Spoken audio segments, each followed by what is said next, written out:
recent outbreak of Ebola in West Africa and the threat to public health has emphasized the need to enhance our response to outbreaks of infectious disease.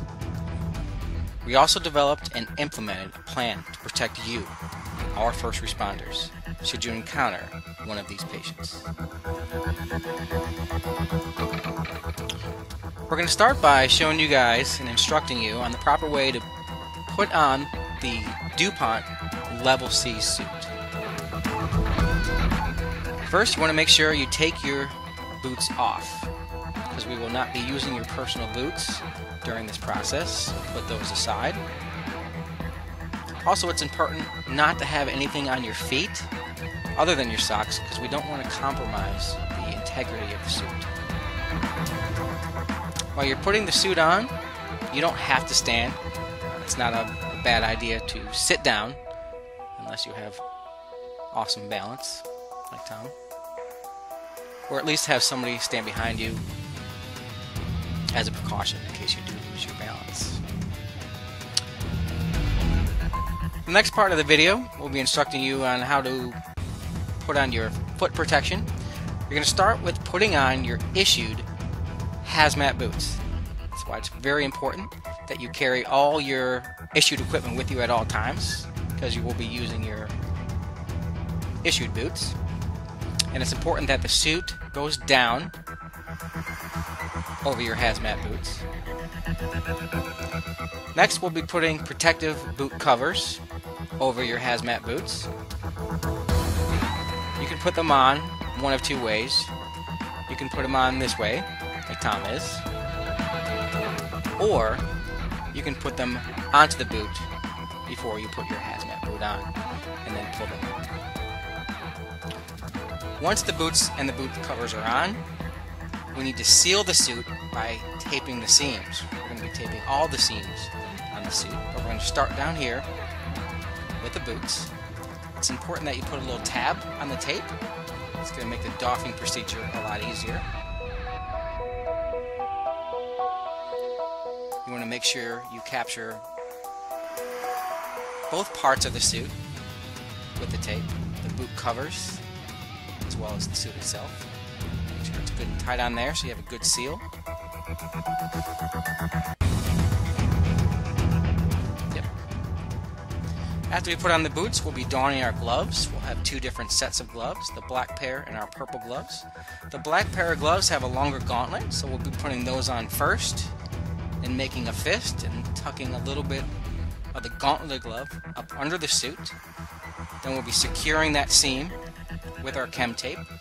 Again, it's important to tab the tape on the ends so it's easier to get off during the doffing procedure. Then you want to pull the gauntlet down over that seam and put your fingers into the black gloves. Then we'll be putting our purple gloves over those gloves. You probably want to use about one size bigger than you would normally use to make sure you get a good fit over the black gloves. And you can pull the purple gloves over that tape seam.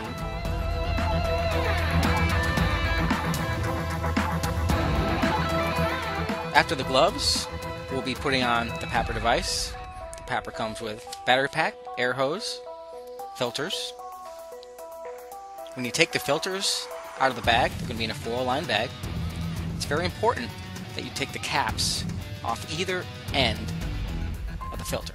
If you forget to do that, one, you're not going to get the proper filtering effects of the filter, and you're not going to get good airflow through the suit. Make sure you put the 3 filters on, snug them down so you have a good seal.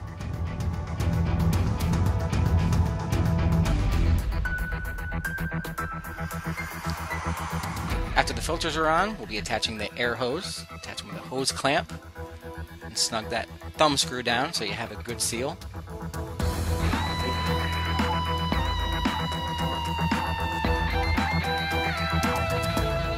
We'll attach the battery pack, which powers the PAPR.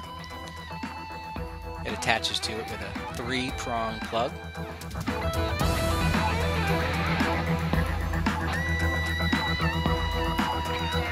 This is what the plug looks like and where it plugs in.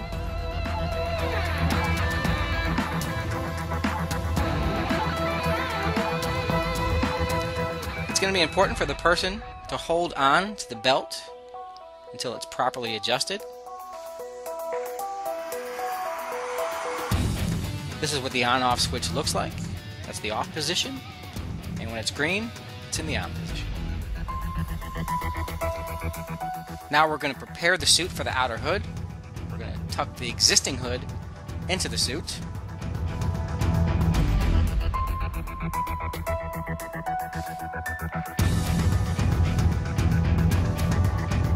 Then we'll need to prepare the hood.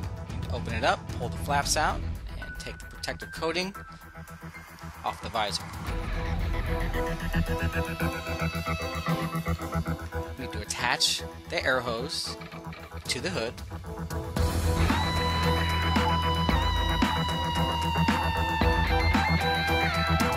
Then we want to make sure we turn the papper on so we're getting plenty of airflow before we put that hood on. Then we need to pull the outer flap of the hood up. Make sure you reassure the person that they're not going to be able to see for a minute. We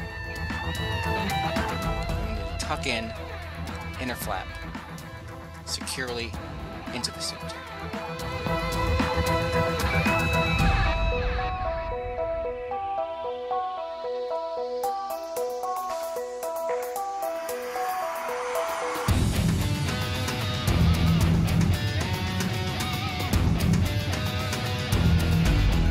Next, we're going to close the suit. It has an inner zipper, as well as an outer flap that's secured with Velcro. And then we're going to tape all the seams of the suit. Put a long piece of chem tape along that seam. Make sure you put a little flap at the top so it's easy to get off during the doffing procedure. Put a piece of tape along the bottom of that seam so it doesn't accidentally come open.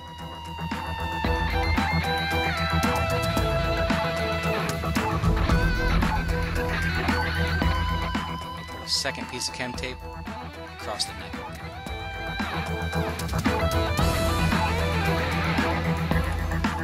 Before entering the hot zone, we want to use the check valve to make sure the papper is functioning correctly. The ball should go to the top of the valve. You are now ready to respond to an infectious disease event.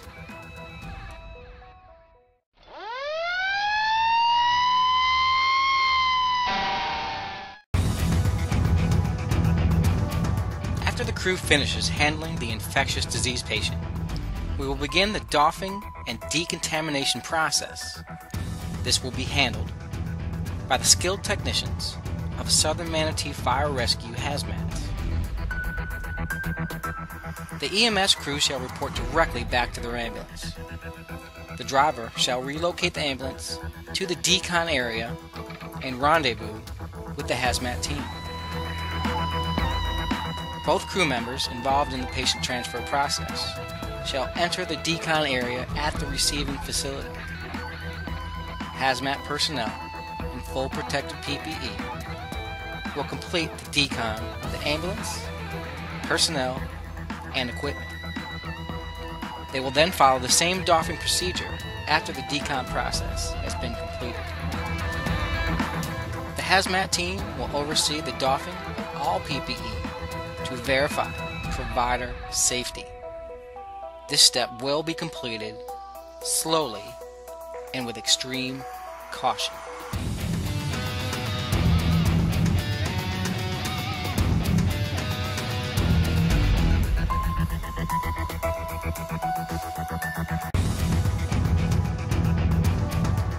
It is important that you remain calm and follow the clear, concise instructions that the hazmat team provides.